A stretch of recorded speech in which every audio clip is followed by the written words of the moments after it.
समुद्र के नीचे क्या छुपा हो सकता है, कभी सोचा है? सिर्फ शार्क्स या व्हेल्स की बात नहीं कर रहा हूं, मैं उससे भी ज्यादा अंधेरे और डरावनी चीज की बात कर रहा हूं। लोग इसके बारे में बात भी नहीं करते। मुझे भी लगता था कि ये सिर्फ कहानियां ही हैं, जब तक मैंने कोस्ट गार्ड में इन्वेस्टिगेटर के रूप में काम शुरू नहीं किया। जो मैंने वहां देखा वो आज भी मुझे डराता है। और मेरी बात मानो, इस कहानी के बाद आप समुद्र को वैसे नहीं देखोगे जैसे अब तक देखते आए हो। ये सब एक आम काम की तरह शुरू हुआ था, घटनाओं को रिकॉर्ड करना, गायब जहाजों की जानकारी लेना और रूटीन इंस्पेक्शन करना। लेकिन एक केस, उसने सब कुछ बदल दिया। एक ऑन एयर रिग समुद्र के किनारे था। रूटीन डिसअपीयरेंस कहा गया। लेकिन मुझे बताओ, गायब होने वाली घटनाएं कभी रूटीन हो सकती हैं क्या? ऑफिशियल रिपोर्ट में कहा गया कि फ्रीक स्टॉर्म की वजह से ये हुआ, लेकिन उस दिन का मौसम बिल्कुल साफ था।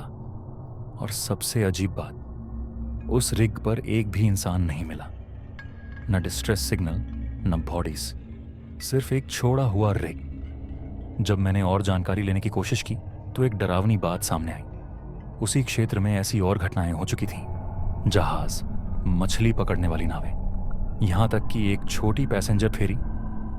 और कोस्ट गार्ड वो सब कुछ छुपाने की कोशिश कर रहा था, इन घटनाओं को दुर्घटना बता रहा था। लेकिन पैटर्न्स इतने सटीक और जानबूझकर बनाए गए जैसे लग रहे थे कि ये बस एक संयोग नहीं हो सकता। तब मैंने तय किया कि मुझे खुद उस रिग की जांच करनी है। और ये मेरी सबसे बड़ी गलती। लोग कहते हैं ना, जिज्ञासा ने बिल्ली को मार डाला। हाँ, मुझे ये बात उस दिन सच लग गई। सुबह सुबह मैं रिग पर पहुंचा। वहां एक अजीब सी खामोशी थी, जैसे समय वहीं रुक गया हो। रिग पर चढ़ते ही जो पहली चीज मैंने देखी वो थी बड़े बड़े पंजों के निशान, स्टील की दीवार पर गहरे निशान। और दूसरी चीज, एक अजीब सी गंध, सड़ी गली चीजों की, नमकीन। और ऐसा लगा जैसे मौत वहां रुककर आराम कर रही हो। मैंने एक आवाज सुनी, एक आवाज जो बिल्कुल वहां की नहीं लग रही थी। एक धीमी गूंजती हुई घुर्राहट जो रिग के नीचे से आ रही। मुझे तभी लौट जाना चाहिए था, लेकिन मैंने नहीं किया। और तब मैंने उसे देखा, वो चीज जिसने मुझे महसूस कराया कि मुझे कभी उस रिग पर कदम नहीं रखना चाहिए था। वो इंसान नहीं था, वो उसके आसपास भी नहीं था। उसकी आंखें बड़ी, चमकदार और इतनी समझदार कि मुझे लगा वो मुझे देख रहा है। और उसका शरीर, बस इतना समझ लो, समुद्र के नीचे ऐसी चीजें छुपी हुई हैं जो किसी भी डरावने सपने से ज्यादा भयानक हैं। मैं भागा नहीं, मैं उड़ा वहां से अपनी नाव की ओर। लेकिन जैसे ही मैं दूर जा रहा था, मैंने देखा वो आकृति, वो बड़ा सा साया पानी से ऊपर उठ रहा था, मुझे जाते हुए देख रहा था। मैंने जो देखा उसका रिपोर्ट किया, लेकिन अगले दिन सारे सबूत गायब। रिग को तोड़ दिया गया और आधिकारिक रिकॉर्ड से हटा दिया गया।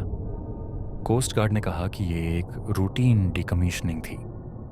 लेकिन हम दोनों जानते हैं कुछ बड़ा छुपाया जा रहा है, और मैं अकेला नहीं था जो ये बात जानता था। दूसरे इन्वेस्टिगेटर्स ने भी सच्चाई जानने की कोशिश की, और वो लोग भी गायब हो गए। तो अगली बार जब आप समुद्र देखें, याद रखना, ये सिर्फ पानी नहीं है, ये एक कब्रिस्तान है, एक रहस्य रखने वाली जगह। और कभी कभी जो नीचे छुपा है उससे दूर रहना ही बेहतर है। अगर आप ये जानना चाहते हो कि जब मैंने अगली बार ऐसा केस इन्वेस्टिगेट किया तो क्या हुआ, तो कमेंट्स में जरूर बताओ, क्योंकि ये कहानी ये अभी खत्म नहीं हुई है। लाइक करें अगर ये कहानी आपको डरावनी लगी, किसी मिस्ट्री लविंग दोस्त के साथ शेयर करें, और सब्सक्राइब करना मत भूलें, क्योंकि सच बाहर है और हम उसे मिलकर सामने लाएंगे। अगली बार तक जिज्ञासु रहें, सुरक्षित रहें